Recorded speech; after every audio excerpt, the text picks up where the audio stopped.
রাজধানীর গুলশানে ৮৩ নম্বর রোডে বৈষম্য বিরোধী ছাত্র আন্দোলনের সমন্বয় পরিচয় দিয়ে সাবেক মহিলা এমপির বাসায় চাঁদা দাবি করছে 5 জন সমন্বয়কে আমরা গ্রেফতার করি। এই ঘটনার যে তদন্ত সেটা বর্তমানে অব্যাহত রয়েছে।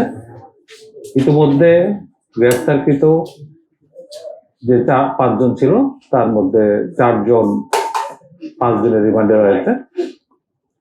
এই ঘটনার সূত্রপাত গত 17 জুলাই সকাল আনুমানিক 10 ঘটিকার সময় জানে আলম তপু এবং রিয়াদ নামে 2 জন ওই বাসায় প্রথম যায় এবং তারা 50 লক্ষ টাকা চাঁদা দাবি করে এবং সেদিনই তারা ওখান থেকে 10 লাখ টাকা নগদ দিয়ে আসে বলে আমাদের কাছে প্রাথমিক তদন্তে পাওয়া গেছে। পরবর্তীতে 19 জুলাই রাত 10:30টায় তারা বাকি টাকা 40 লাখ টাকা দেওয়ার জন্য চাপ সৃষ্টি করে এবং আবার ওই ঘটনা চলে যায়। পরবর্তীতে তারা ওখান থেকে চলে আসে এবং 26 জুলাই আরো লোকজন বাড়িয়ে তারা ওখানে পুনরায় যায় এবং বাকি টাকা প্রদানের জন্য চাপ সৃষ্টি করতে থাকে।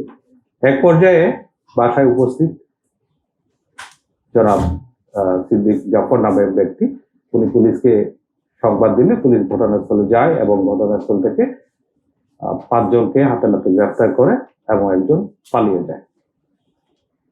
তদন্তে প্রাপ্ত তথ্য অনুযায়ী পলাতক ব্যক্তির নাম জানে আলম ওরফে তপু, যে কিনা নিজেকে বৈষম্য বিরোধী ছাত্র আন্দোলনের সমন্বয়ক হিসাবে পরিচয় প্রদান করে।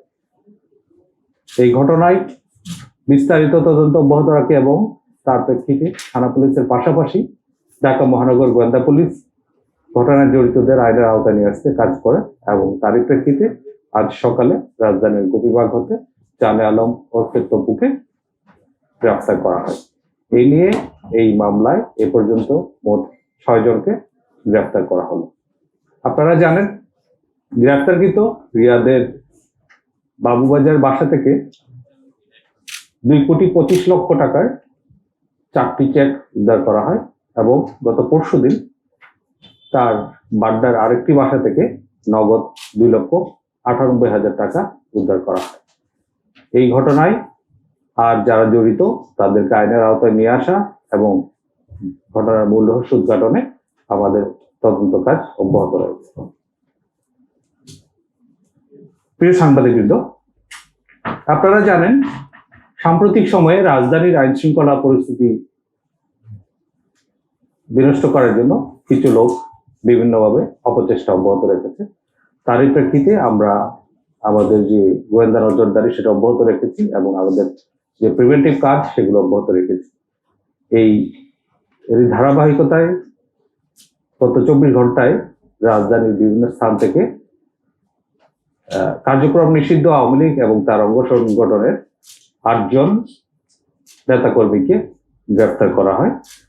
গ্রেফতারকৃতরা হলো ঢাকা মহানগর দক্ষিণের স্বেচ্ছাসেবক লীগের 31 নম্বর ওয়ার্ডের সাধারণ সম্পাদক SM জালাল, ঢাকা দক্ষিণ 33 নম্বর ওয়ার্ডের 2 নম্বর ইউনিট আওয়ামী লীগের সাধারণ সম্পাদক মোহাম্মদ শিবলু, কুমিল্লা জেলা আওয়ামী লীগের 13 নম্বর কার্যনির্বাহী সদস্য আফজালুন নেসা হাসান বাসেত, কিশোরগঞ্জের কুলিয়ারচর উপজেলা আওয়ামী লীগের যুগ্ম সাধারণ সম্পাদক মোহাম্মদ জসিমউদ্দিন ওরফে লিটন, নিষিদ্ধ ঘোষিত ছাত্রলীগের ঢাকা বিশ্ববিদ্যালয় শাখার জসিমউদ্দিন হলের যুগ্ম সাধারণ সম্পাদক আশিকুর রহমান, ঢাকা মহানগর উত্তর আওয়ামী লীগের সহসভাপতি ও বাংলাদেশ আওয়ামী যুব লীগের সাবেক প্রেসিডিয়াম সদস্য মাহবুবুর রহমান হিরণ, আওয়ামী লীগের সাবেক 65 নম্বর ওয়ার্ড কাউন্সিলর শামসুদ্দিন ভুইয়া এবং কার্যক্রম নিষিদ্ধ ঘোষিত আওয়ামী লীগের অঙ্গ সংগঠন গাজীপুর মহানগর মুক্তিযোদ্ধা প্রজন্ম লীগের সভাপতি মোহাম্মদ মিজানুর রহমান।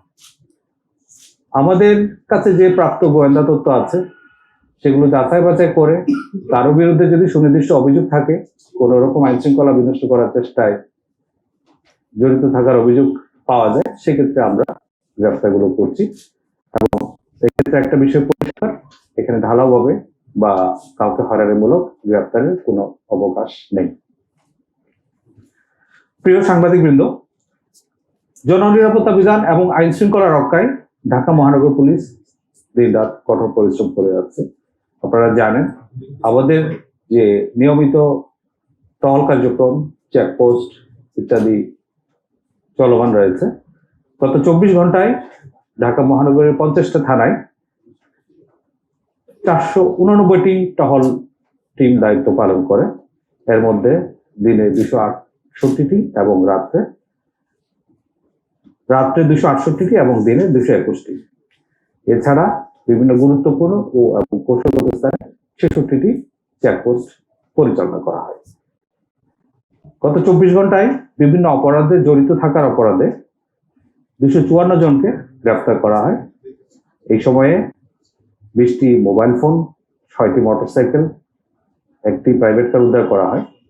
এছাড়া বিভিন্ন প্রকার মাদক, 62 পিস ইয়াবা, 12 কেজি 511 গ্রাম গাঁজা এবং 25 গ্রাম হেরোইন উদ্ধার করা হয়।